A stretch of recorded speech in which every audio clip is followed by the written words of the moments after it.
கத்தி எடுத்தவனுக்கு கத்தியாலதான் சாவுங்கிற மாதிரி ரீல்ஸால ஜெயிச்சவங்களுக்கு ரீல்ஸால தான் சாவுங்கிறது அவங்களுக்கு நல்லாவே தெரியும். யாரும் இருக்கக்கூடாது, கேள்வி கேட்க கூடாது, கேள்வி கேட்டால் சிறை. நாங்க பேசினாதான் திமுக தோத்துருமே, நாங்க பேசினாதான் அது சரியில்லையே, இப்ப எங்களை விட வேண்டியதானே? எதுக்கு பச்சோந்திகளுக்கு காசு கொடுத்து வீடியோ போட சொல்றீங்க? உனக்கு தில்லு திராணி இருந்துச்சுன்னா நேரா வந்து நின்னு பேசுடா. உன் கொள்கை அளவு என்னன்னு அந்த என்னன்னு நின்னு பேசு. நாங்கெல்லாம் உங்களுக்கு அப்படுங்கடா.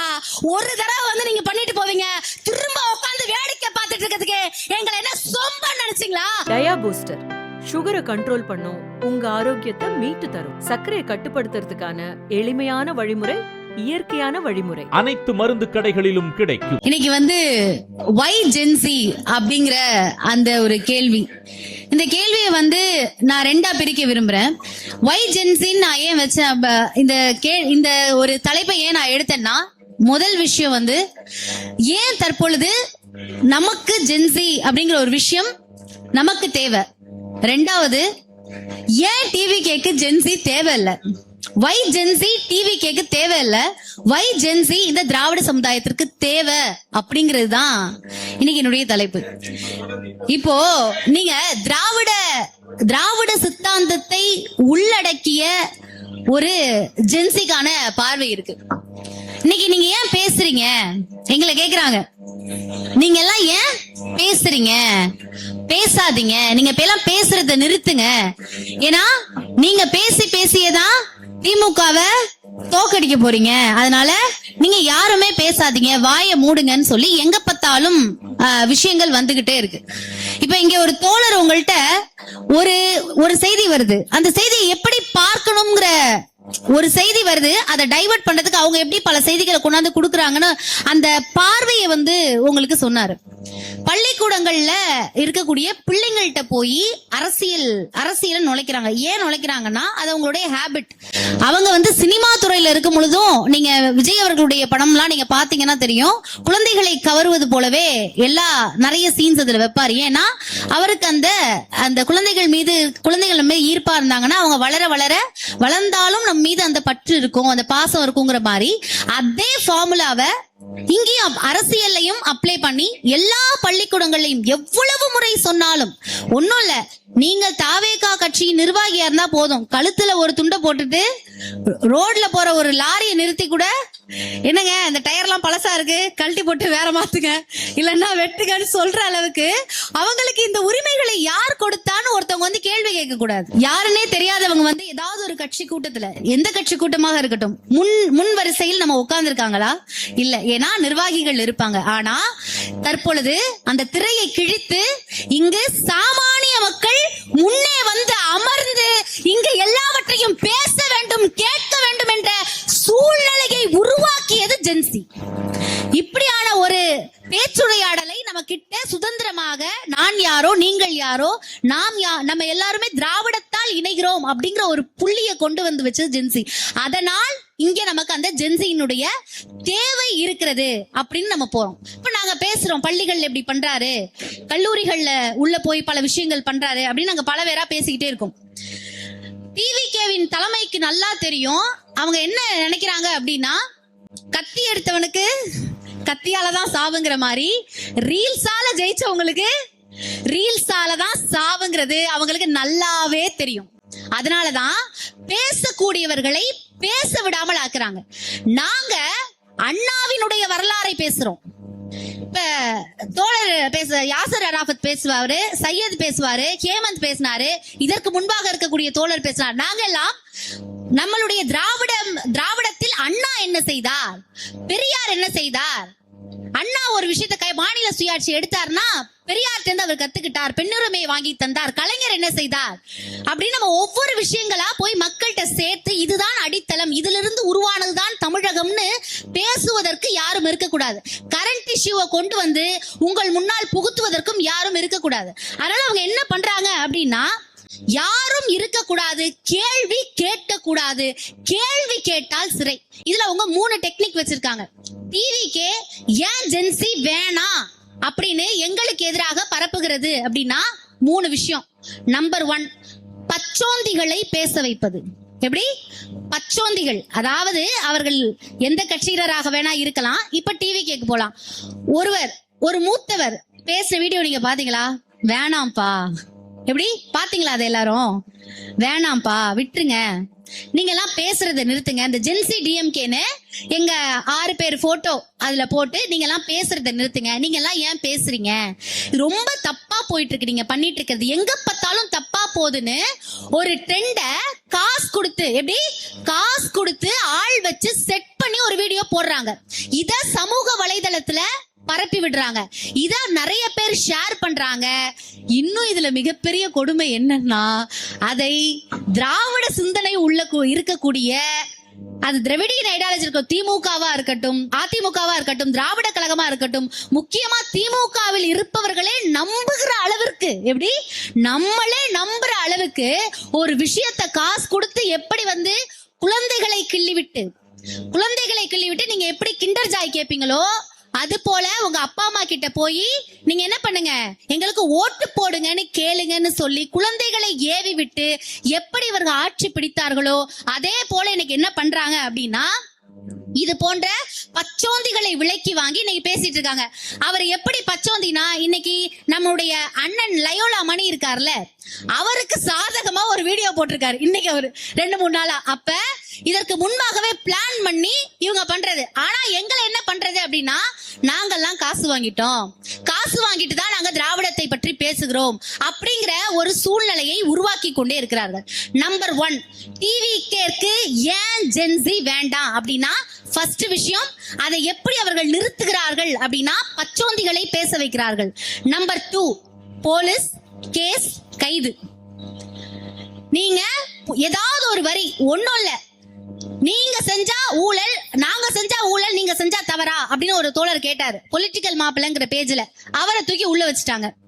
எங்களுடைய ஜென்சி மீட்ல இருக்கக்கூடிய அன்பானந்தம் தோழருக்கு அழுத்தம், ஏன் எங்க எல்லாருக்குமே போலீஸ்ல இருந்து மிகப்பெரிய அழுத்தம் வந்தது, எங்க வீடுகளுக்கு போலீஸ் வந்தது, இப்படி எங்களை அழுத்தம் கொடுக்கறாங்க. சரி, நாங்க பேசினாதான், எப்படி நாங்க பேசினாதான் திமுக தோத்துருமே, நாங்க பேசினாதான் அது சரியில்லையே, இப்ப எங்களை விட வேண்டியதானே, எதுக்கு பச்சோந்திகளுக்கு காசு கொடுத்து வீடியோ போட சொல்றீங்க? ஏன் போலீஸ் கேஸ் போடுறீங்க? இப்போ சரண் ஒருத்தவர் ஜென்சி, அதாவது இன்ஃபுளுசரா இருக்காரு, ஜென்சில இல்ல, அவர் இன்ஃபுளுசரா இருக்காரு. அவரு பல விஷயங்கள் தப்பா போடுறாருன்னா அது தப்பு தான். அத நாங்க வந்து என்னைக்குமே என்கரேஜ் பண்ண மாட்டோம். அதாவது ஒரு வீடியோ போட்டிருக்காரு, இது போல நீங்க எங்களுக்கு ஓட்டு போடல, அப்ப நீங்க வந்து அழுங்க அப்படின்னு சொல்லி ஒரு வீடியோ போட்டாரு. அப்படி நாம் நடந்து கொள்ள கூடாது. நாம் திராவிட சிந்தனை உள்ளவர்கள், மக்களே நம்ம கிட்ட வரல, நம்ம சொல்ற விஷயங்களை உங்களுக்கு புரியலைனாலும் நின்று போராடி அவர்களுக்கு புரிய வைக்கக்கூடிய தெளிவில் தான் நாம் இருக்க வேண்டுமே தவிர, மக்களை குறை சொல்லி நம்ம ஒரு வீடியோக்களை போடுறது தவறு. அதை நாங்கள் கண்டிப்பா எதிர்க்கிறோம். அது மட்டும் இல்லாம இந்த 2 விஷயம், முதலில் பச்சோந்தி, 2 போலீஸ், மூணாவது வந்து ஆண்களை எந்த அளவுக்கு பாதிக்குதுன்னு தெரியல, ஆனா உண்மையிலே பெண்களை ரொம்ப பாதிக்குது. இங்க பொலிட்டிக்கல் பேசக்கூடிய பெண்கள் எத்தனை பேர் இருக்கீங்க? பொலிட்டிக்கல்ல விருப்பம், அட்லீஸ்ட் எனக்கு பொலிட்டிக்கல்ல விருப்பம், பொலிட்டிக்கல் நான் பேசுவேன் அப்படிங்கிற பெண்கள் என்ன பண்றாங்க அப்படின்னா, நல்லது, சூப்பர். அவங்க என்ன பண்றாங்கன்னா, இப்ப நாங்கெல்லாம் வந்து முன்னாடியே சொன்ன மாதிரி உங்க வீட்டுக்கு பக்கத்து வீட்டுல எய்த்த வீட்டுல இருந்து வந்த பிள்ளைகள் போலதான் என்ன பண்றாங்க, டிவிகேவில் இருக்கக்கூடிய வாரியர்ஸ் எங்களுடைய மெசேஜ்ல, நாங்க இப்ப ஒரு வீடியோ போடுறோம்னா அந்த வீடியோவுடைய மெசேஜ்ல வந்து பாத்தீங்கன்னா அவ்வளவு அசிங்கமா கேவலமா அபியூஸ் பண்றாங்க. இப்போ ரோட்ல நான் நடந்து போயிட்டு இருக்கேன், என்கிட்ட ஒரு 4 பசங்க வந்து வம்பிழுத்தா காவல்துறை என்ன பண்ணுவாங்க? நான் போய் கம்ப்ளைண்ட் பண்ணணும் இல்ல, போலீஸா வந்து கேஸ் போட்டு அவனை முட்டிய பேத்து உள்ள வைக்கிறாங்களா? அதே போலதான் சமூக வலைதளங்கள்ல கமெண்ட் பாக்ஸ்ல வைத்து இங்க பெண்கள் கற்பழிக்கப்படுகிறார்கள். தற்பொழுது பொலிட்டிக்கல் பேசுற பெண்கள்லாம் அந்த அளவுக்கு மோசமா அனுப்புறாங்க, மாப் பண்ணி போடுறது. இப்ப நான் ஒரு பொலிட்டிக்கல் ஸ்டேட்மெண்ட் எடுத்து வைக்கிறேன், இது தப்புன்னா உனக்கு தில்லு திராணி இருந்துச்சுன்னா நேரா வந்து நின்னு பேசுடா, நின்னு பேசு. நான் பேசுறேன் திராவிடத்தை, உன் கொள்கை அளவு என்னன்னு, அந்த டேஷ் என்னன்னு நின்னு பேசு. கமெண்ட் பாக்ஸ்ல வந்து கேவலமா மானங்கெட்ட என்ன உனக்கு இருக்கிறது? வெட்கமாக இல்லை, கேவலமாக இல்லை. இங்கே தமிழ்நாட்டில் பொலிட்டிக்கல் பேசும், அரசியல் பேசும் பெண்களை இன்னைக்கு டிவிகே செஞ்ச சாதனையா இல்ல மாற்றமான்னு நான் கேக்குறேன். எப்படி நீங்க அப்படி கொண்டு போவீங்க? எப்படி இந்த சமுதாயம் இருக்கும்? இன்னைக்கு அவரு எங்களை எதிர்க்க சொல்றாரு, எங்களை அசிங்கப்படுத்த சொல்றாரு. நாங்க யாரு? மிகப்பெரிய பணக்காரர்களா? எங்க கிட்ட என்ன இருக்கு? நாங்கள் கலைஞர் அவர்கள் கொடுத்த, இவர்கள் போட்ட இந்த பல ஸ்கீம் மூலமா படிச்சு இன்னைக்கு ஒரு மிகப்பெரிய இடத்துல இருக்கக்கூடிய சாதாரணவர்கள். இன்னைக்கு என்னுடைய தமிழ்நாட்டில் இருக்கக்கூடிய சக இளைஞனே என்னை அசிங்கப்படுத்துகிறான். யாருக்காக? உங்களிடம் வந்து உங்களுடைய பொழுதுபோக்குக்காக வந்து நின்றவர்களுக்காக. இன்னைக்கு ஏன் கூட பிறக்காத சகோதரனே என்னை பார்த்து கேவலமாக பேசுகிறான். என்னை போன்ற பொலிட்டிக்கல் பேசக்கூடிய பெண்களை பார்த்து ரொம்ப ஆபாசமா பேசுறான். திவ்யதர்ஷினின்னு ஒரு பொண்ணு, உங்களுடைய டிவிக்கு என்ன பண்ணுச்சு, உங்க அண்ணன் வந்து என்ன பண்ணிட்டாரு அப்படின்னு அவ ஒரு கேள்வி போட்டு இன்ஸ்டால போடுறா. அதற்கு என்ன பதில்னு கேட்டுக்கோங்க. அதுக்கு எவனும் பதில் சொல்லல. இந்த இது கேள்வி போட்டோம்னா கமெண்ட் பாக்ஸ்ல எடுக்கிறா, இவ்வளவு குண்டா இருக்க, எப்படி இவ்வளவு குண்டா இருக்க, கேவலமா இல்ல உனக்கு? உன் மூஞ்ச பாரு, உன் மூஞ்சை வாயும் கொஞ்சம் போய் பாரு, எப்படி நீ எல்லாம் வந்து பேசுற? வெக்கமா இல்லையா உனக்கு? ஆளு எப்படி இருக்கா பாடுறான்னு உடலை வைத்து கிண்டல் செய்வது என்ன கேவலமான பொழப்பு இது? நீங்கள் யாரிடம் அரசியல் நாகரிகத்தை பழகி கொண்டீர்கள்? இப்படித்தான் இங்க பொலிட்டிக்கல் பேசுற பெண்களை எல்லாம் நீங்கள் ஆபாசப்படுத்துவீர்களா? பெண்களை எல்லாம் அசிங்கமாக நீங்க காட்ட விரும்புகிறீர்களா?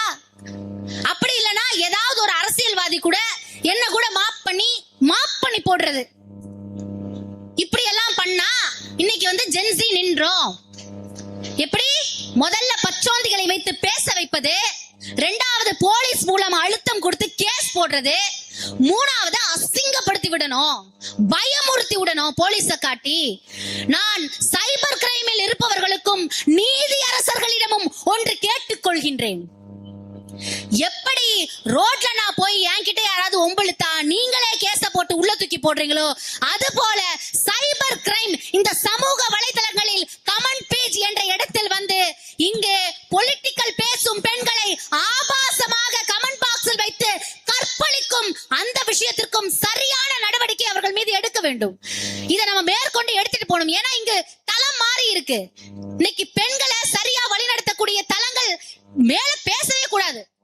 இன்னும் என்னன்னா, இப்பெல்லாம் முன்னாடி எல்லாம் வேலைக்கு போனாவே பெண்கள் பிரச்சனை. இப்ப என்னன்னா ஐடி படிச்சா ஒண்ணும் இல்ல, கவர்மெண்ட் வேலை பார்த்தா ஒண்ணும் இல்ல. ஆனா அரசியல் பேசினா வீட்டுல அவ்வளவு பிரஷர். இந்த பிரஷர் தான் டிவி கேட்க வேணும். இப்படித்தான் ஒவ்வொரு ரீதியா எங்களை முடக்க பாக்குறாங்க. எனக்கு எப்படி இருக்குன்னா, ஆங்கிலேயர்கள் ஆட்சி இருக்கும் தெரியுமா? ஆங்கிலேயர் ஆட்சியில நம்மளுடைய கருத்துக்களை எதிர்த்து பேசவே முடியாதா? ஒரு விஷயம் சொல்லவே கூடாதா? நான் கேக்குறேன், நீட்டுன்னு இங்க அவ்வளவு டிராமா போட்டீங்க. அங்க சோனம் அவர்கள் இத்தனை நாளாக உண்ணாவிரதம் மேற்கொண்டு இருக்கிறார். நீங்க என்ன பண்ணீங்க? அங்க போய் இருக்கிற மாதிரி ரீல்ஸ் போட்டுட்டு இருக்கீங்க. இதுதான் உங்க அரசியலா? அன்னைக்கு அஜித்குமார் வழக்குல சாரி வேண்டாம் நீதி வேணும் நீங்க, இன்னைக்கு என்ன பண்றீங்க?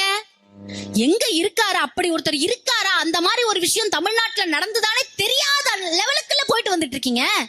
அப்ப உங்கள்கிட்ட வந்து எந்த கேள்விகளையும் யாரும் கேட்க கூடாது. கேட்டால் பதில் இல்லை, பதில் இல்லைனால சொல்ல முடியாது. எவன்லாம் கேள்வி கேட்கறானோ அவன்லாம் தூக்கி ஜெயில போடு. பொம்பளை புள்ள பேசினா அசிங்கப்படுத்து, ஆபாசமா அவளை வந்து இழிந்துரைத்து பேசு, அவ இங்கிருந்து ஓடிடுவா. அப்ப நான் நிம்மதியாக ஆட்சி செய்யலாம்னு ஆங்கிலேயர்களை விட அவனாவது வேற்று நாட்டுக்காரன் நம்ம நாட்டுல இருந்துகிட்டு, எப்படி நம்ம நாட்டுல இருந்துகிட்டு நம்மளாலேயே முன்னேறி. நீங்க உங்களுக்கு ஓட்டு போட்டவர்கள் 34% பேர் தான்.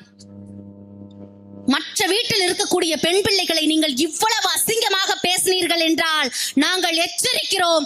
நாங்கள் வந்து நின்று தெருவில் நின்று போராடுவோம். நீங்க விர்ச்சுவல் வாரியஸை வைத்து நாங்கள் போராடுவோம். மக்கள், இங்க பொழுதுபோக்கு அப்படிங்கிறது வந்து ஒரு வசதிக்கான குறியீடு. ஏன்னா நமக்கு முன்னாடிலாம் அரிசி இருக்காது, நம்ம விவசாயத்துக்கு போயிடுவோம். அரிசி 1 ரூபாய்க்கு அரிசி கொடுத்து, இடஒதுக்கீடு கொடுத்து நம்மளை படிக்க வச்சு, கல்லூரிகளை கட்டி, பள்ளிகளை கட்டி, டைடல் பார்க் கட்டி, சிப்காட்டுகளை கட்டி, நமக்கு தேவையான வசதிகள்லாம் பண்ணி நம்மளை முன்னேற்றி வைத்ததால் நம்ம கையில காசு வந்துச்சு. சும்மா வந்துருச்சா? சரி, உங்க கையில 100 ரூபாய் இருக்கு, சினிமாக்கு போலாம், சோறு வாங்கலாம், என்ன பண்ணுவீங்க? சோறு தானே வாங்குவீங்க, அரிசி தானே வாங்குவீங்க, அரிசி பருப்பு தானே வாங்குவீங்க. அப்ப உங்க கையில அரிசி பருப்புக்கான காசுக்கு போக பேலன்ஸ் இருக்கிறதுனாலதான் நீங்க பொழுதுபோக்கு போனீங்க. பொழுதுபோக்குங்கிற ஒரு சினிமா துறையை உருவாக்கியது இன்னைக்கு ஓடுதுன்னா அதுக்கு காரணம் திராவிட முன்னேற்ற கழகம்டா. அதை பார்த்துட்டு வந்து நீங்க மற்றதை பேசணும். எல்லா அரசியல் மேடைகளிலும் நாங்கள் இந்த விழிப்புணர்வை ஏற்படுத்தி கொண்டேதான் இருக்கிறோம். ஒவ்வொரு இடத்துலயும் நீங்க பாத்தீங்கன்னா, சரி நீங்க இந்த அளவுக்கு எங்களுக்கு அதை பண்ணீங்க, மின்சாரத்தை கொடுத்தேன்னு சொல்றீங்க, கிராமம் தோறும் நீங்க பல விஷயங்களை கட்டினீங்க, மேம்பாலம் கட்டினீங்க, ரோடு போட்டீங்க, போக்குவரத்து துறை 48 அரசு துறைகளை உருவாக்குனீங்க, இது எல்லாமே நீங்க பண்ணீங்க. கை ரிக்ஷாக்களை ஒழிச்சிங்க, 108 ஆம்புலன்ஸை கொண்டு வந்தீங்க, எல்லாமே பண்ணீங்க. சரி, அதுக்காக நாங்க அடிமையா இருக்கணுமா? நாங்க உங்களுக்கு அடிமையா இருக்கணுமா? இல்ல.